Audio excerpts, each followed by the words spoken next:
So in the cab, most things are standard.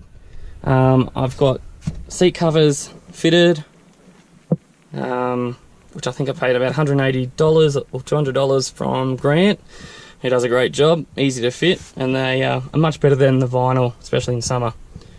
Now looking at the dash, I haven't changed anything, except for that I've got my thermometer there, which tells me the current temperature and the fridge temperature.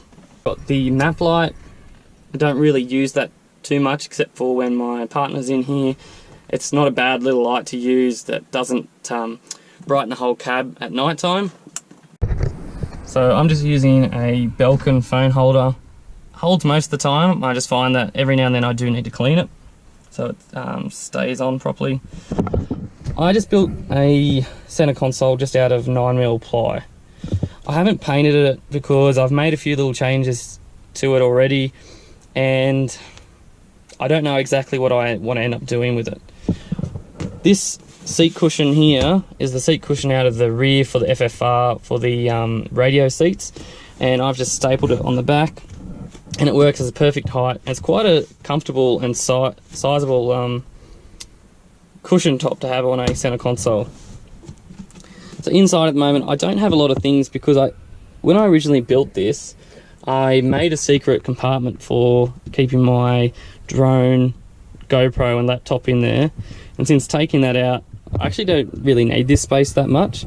So at the moment it's pretty empty. The wiring's pretty messy because I don't put many things in there. Now I'll just show you the wiring.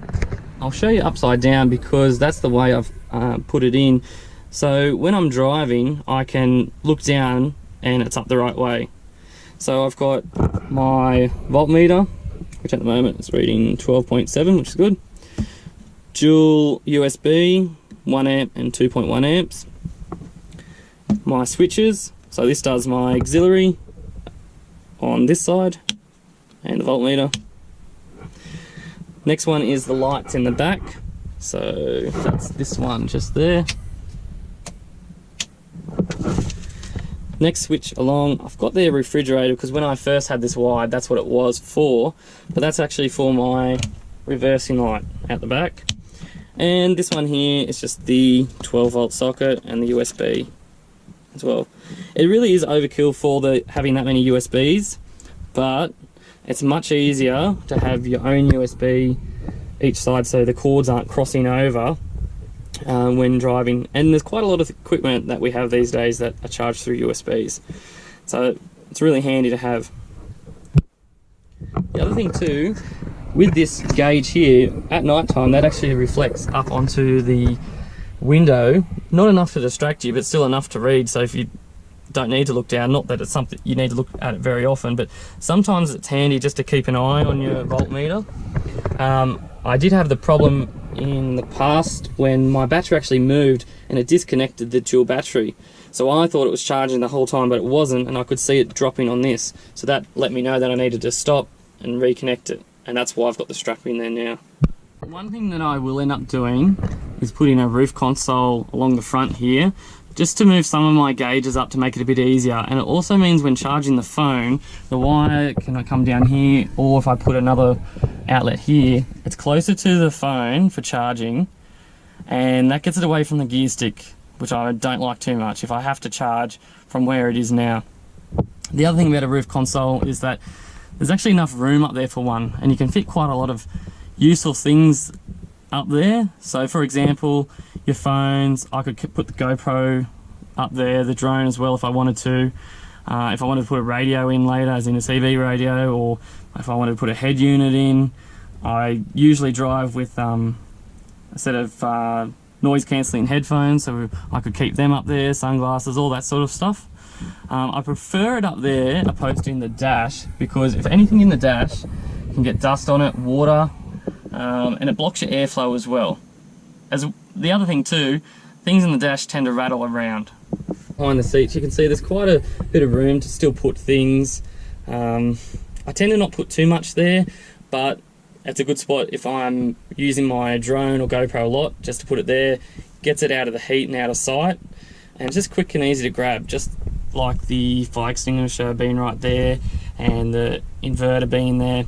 I'll just show you the compartments. So on the driver's side at the moment is empty. I usually put there either the mat, if it's dirty, that goes on the floor under the swag, or I'll put in a 15 litre bucket and a 12 volt shower. Fits in there quite well, and it's a good spot to have it just to quickly get out and use.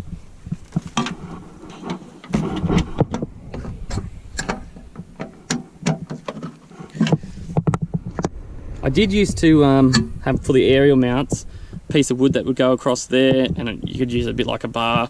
And I've also put rope across and put a hook on both ends, and that way if you're packing up and you've got bags, whether it be rubbish, clothes or whatever, you can just hang it on there and it gets it off the ground.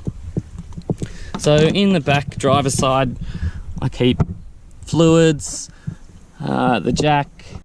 So on the passenger side, rear, this is where I tend to keep tools, a bit of wood for if I need to jack, a few parts, rags, degreasers, etc.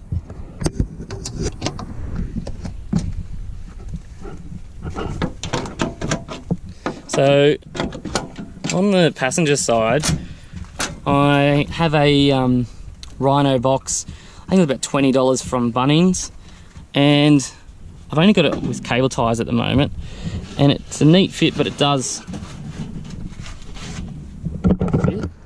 And really the idea of this would be to put, so I've got recovery gear there, but it's probably really to put some spare parts in. So I've still got a few things to do to the Perentie. When I got the window tinting done, I had to take these out and they were broken anyway. So I need to get some new handles, window handles. Need to find some Land Rover ones, not brick part ones. I've also put in new felt window slides, and that has taken the rattle right out, especially with the new window locks, which I've got a few of. So when I put that in, that took most of the rattle out. And then I put the felts in, that took it completely out. And they're a little bit tight, but slowly they're getting a bit easier to use. But much better than when it was rattling before, because there's already enough noises. You don't need to have a rattle the whole time either. Now, I did paint the vehicle not long ago. It's not finished though, because I had a problem with the supplier. They didn't send me enough paint, and I had to end up packing up and to come back for work. So it's not finished off yet, and it's looking a bit dirty now as well. I'm just going to go over a few things though in regards to parts and the painting that I might do different next time, or things that maybe didn't go quite so well. My paint was really bad. You can see there, even now, the old paint underneath, really flaky. So if I was going to do a proper job, I would strip the paint right off and start again. But from a distance it looks fine, but I do wish that it was better than that. But at the end of the day, it's just a cheap old rig anyway. Now, I had to replace all the flares because they were dipping in here, and really the tyres were sticking out. Plus it didn't look very good. These ones here, you can see that they actually come up flush and have that rubber sound to them. They're genuine Land Rover ones, which I got a bulk lot in one of the auctions. Whereas the front ones, these are all make. They're plastic. They do not line up very well with the holes, and I end up getting annoyed with it. So I've just got it on enough for it to hold until I decide whether to get actual Land Rover ones, which I should, or I need to use some riv nuts instead of the plastic clips for these, because the plastic clips work perfect for the rear, but for the front just wouldn't work at all. So I've also put on a new blinker. The old one was fine, but just starting to get a bit faded, so I've put a new one on. It does make a difference having it a bit clearer. So it's mainly towards the front that I've run out of paint, and my bonnet isn't that great at all, but I do need to get a new bonnet, so I wasn't too fussed about that. Coming around to the front, I just have some King's lights. I'm not sure what the actual name of them.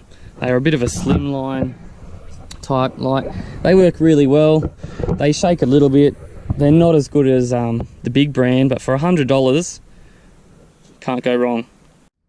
So you can see here on the passenger side, I haven't put the other blinker on yet because it's a lot easier to put this blinker on with this guard off.